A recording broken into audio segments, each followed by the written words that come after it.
നിങ്ങൾ വേണമെങ്കിലൊന്ന് ടെസ്റ്റ് ചെയ്ത് നോക്ക് എന്റെ പ്രിയപ്പെട്ട സഹോദരാ. നബിതങ്ങൾ പറഞ്ഞു, ഒരു മനുഷ്യന് എന്തു ചെയ്താലും ബറക്കത്തില്ല. എന്റെ പ്രിയപ്പെട്ടവരെ, നബിതങ്ങൾ പറയുകയാണ്, ഒരു മനുഷ്യന് എന്തു ചെയ്താലും ബറക്കത്തുണ്ടാകില്ല. ഏത് ദിവസമെന്നറിയുമോ? ഏത് ദിവസമെന്നറിയോ? സുബഹി നമസ്കരിക്കാത്ത ദിവസം ഒരു മനുഷ്യന് എന്ത് ചെയ്താലും അതിൽ ബറക്കത്തില്ലെന്ന് നബി മുഹമ്മദ് മുസ്തഫ സല്ലല്ലാഹു അലൈഹി വസല്ലമ തങ്ങൾ പറയുകയാ.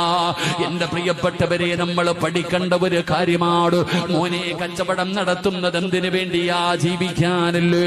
വീട് വെക്കുന്നത് എന്തിനു വേണ്ടിയാ? ജീവിക്കാനല്ലേ. ഏത് കാര്യവും ചെയ്യുന്നത് നിന്റെ ആവശ്യത്തിന് വേണ്ടിയല്ലേ. സഹോദരാ, സുബഹി നമസ്കരിക്കാത്ത ദിവസമാണ് നീ അത് ചെയ്യുന്നതെങ്കിൽ അതിലൊരു ബറക്കത്തില്ലെന്നാണ്. ഞാൻ എന്തിനാ ഇത് പറഞ്ഞതെന്നറിയോ? സുബഹി നമസ്കരിക്കാത്ത ദിവസം ഏതൊരു മനുഷ്യന് സുബഹി നിസ്കരിക്കുന്നില്ലയോ, അവന്റെ മുഖത്ത് നിന്ന് അല്ലാഹു ഈമാനിന്റെ പ്രകാശം എടുത്തു മാറ്റുമെന്ന്